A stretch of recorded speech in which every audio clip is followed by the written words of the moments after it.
Bonjour et bienvenue sur le podcast For Me Talks. Dites-moi, quelle est la signification du verbe tomber?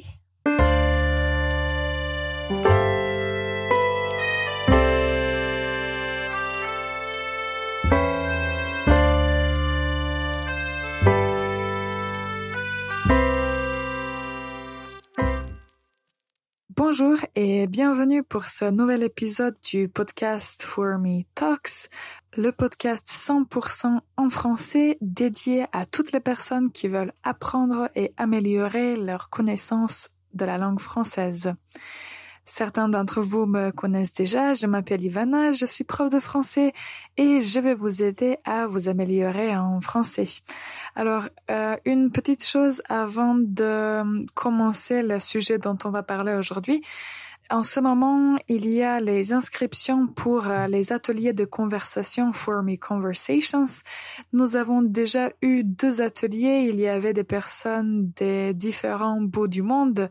C'était très intéressant et très interactif. Donc, si vous aimez discuter avec d'autres personnes en français, n'hésitez pas à aller sur le site www.formelanguages.com et sur la page d'accueil, vous allez trouver toutes les informations et vous allez pouvoir vous inscrire aux ateliers de conversation For Me Conversations.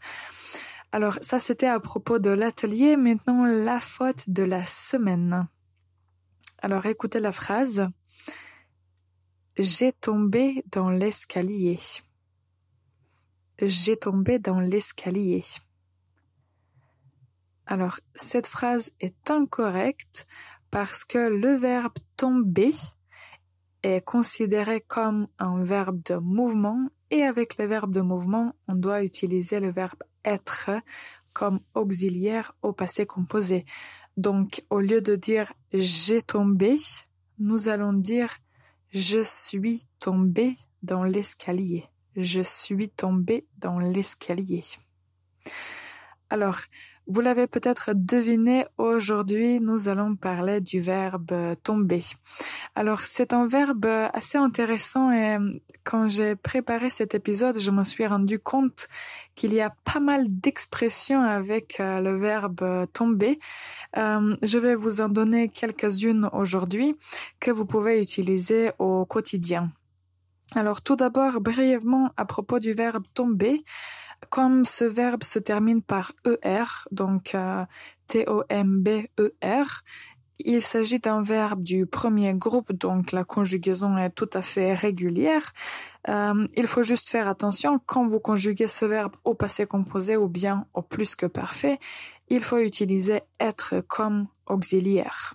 Donc ça c'est tout à propos de ce verbe. Bien sûr, il y a des situations où le verbe tomber peut utiliser avoir comme auxiliaire, mais disons que d'habitude, en général, dans la majorité des cas, l'auxiliaire qu'on va utiliser pour le verbe tomber au passé composé va être le verbe être. Alors maintenant à propos des expressions, tout d'abord, je vais vous donner 2 expressions, disons, positives. La première, c'est tomber amoureux ou tomber amoureuse. Tomber amoureux. Et pour une femme, on va dire tomber amoureuse. Je vous donne un exemple. Quand j'ai vu mon mari pour la première fois, je suis tombée amoureuse. Alors, c'est une expression qui existe en anglais aussi, mais c'est pas tout à fait la même chose. Donc, si on dit qu'on est tombé amoureux de quelqu'un, donc je peux dire je suis tombée amoureuse de lui, cela signifie que la première fois qu'on a vu une personne, cette personne nous a plu. Donc, on a commencé à, disons, aimer cette personne. C'est une personne qui nous a, on peut dire, réveillé ou éveillé les émotions. Donc, on va dire, je suis tombée amoureuse de mon mari. Vous pouvez l'utiliser aussi pour d'autres personnes. Donc, on peut dire, par exemple, quand il a vu sa femme pour la première fois, il est tombé amoureux d'elle. Il est tombé amoureux d'elle. Donc, tomber amoureux si un homme parle et tomber amoureuse si une femme parle. Alors, une autre expression positive, c'est ça tombe bien. Ça tombe bien. Alors, cette expression, on l'utilise pour dire que il y a quelques situations qui sont parfaites dans un ordre parfait. Par exemple, si j'attends que ma sœur vienne chez moi et elle m'écrit un message, elle dit je vais arriver vers 13h, je peux lui écrire super, ça tombe bien, on va déjeuner ensemble. Ça tombe bien, on va déjeuner ensemble. Donc, qu'est-ce qui tombe bien? La situation entière, elle arrive vers 13h. D'habitude, à 7h, on déjeune, donc ça tombe bien.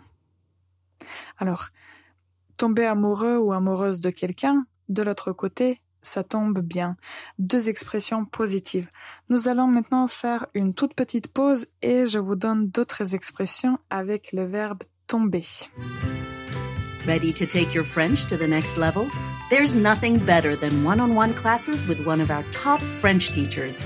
Write to info@formelanguages.com or check out formelanguages.com. Bonjour et bienvenue encore une fois pour ce nouvel épisode de For Me Talks. Aujourd'hui, on parle du verbe tomber et des expressions avec ce verbe. Nous avons mentionné deux expressions, tomber amoureux ou amoureuse de quelqu'un et ça tombe bien. Alors, une autre expression intéressante que vous avez peut-être entendue, c'est tomber dans les pommes. On peut dire elle était tellement fatiguée qu'elle est tombée dans les pommes. Donc, après beaucoup de travail, elle était très très très fatiguée et elle est tombée dans les pommes. Ça signifie en fait qu'elle est tombée, qu'elle s'est évanouie. Donc elle a perdu conscience. Tomber dans les pommes. Alors une autre expression, tomber dans le piège. Le piège. Quand j'explique ce mot sans utiliser d'autres langues, je donne l'exemple d'une petite souris, l'animal qui mange du fromage dans les dessins animés. Et en général, la souris est rattrapée dans le piège. En fait, la souris tombe dans le piège. Alors, métaphoriquement, si on dit qu'une personne est tombée dans le piège, ça signifie que quelqu'un d'autre a fait quelque chose de mauvais et la personne l'a cru ou la personne s'est laissée faire. Donc, la personne est tombée dans le piège. Tombée dans le piège. Alors, une autre expression utile que vous avez peut-être entendue, c'est tomber en panne. La dernière fois, nous avons parlé des voitures et des parties de voitures et nous avons mentionné quelques verbes. Alors, le verbe tomber en panne, on peut utiliser pour les voitures. On peut dire « ma voiture ne marche plus, elle est tombée en panne ». Alors, si la voiture ou quelque chose d'autre tombe en panne, cela signifie qu'elle ne marche plus, donc il faut la réparer. Tomber en panne. D'habitude, on va dire que l'ascenseur tombe en panne. Ça, c'est une utilisation très commune de cette expression, tomber en panne. Et alors, il y a d'autres expressions que j'ai préparées, mais nous pouvons finir avec tomber d'accord. Tomber d'accord.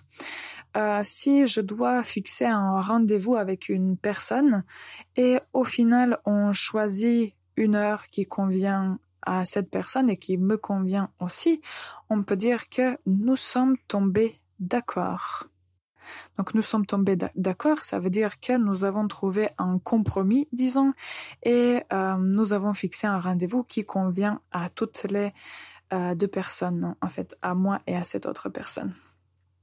Ok, il y a d'autres expressions que j'aimerais partager avec vous, mais je pense que pour aujourd'hui, ça suffit. Si vous réussissez à mémoriser une des expressions qu'on a mentionnées, ce serait excellent. Alors, je répète encore une fois les expressions qu'on a mentionnées aujourd'hui. Tomber amoureux ou tomber amoureuse de quelqu'un. Ça tombe bien. Tomber dans les pommes, s'évanouir. Tomber dans le piège. Tomber en panne. Et tomber d'accord. Tomber d'accord.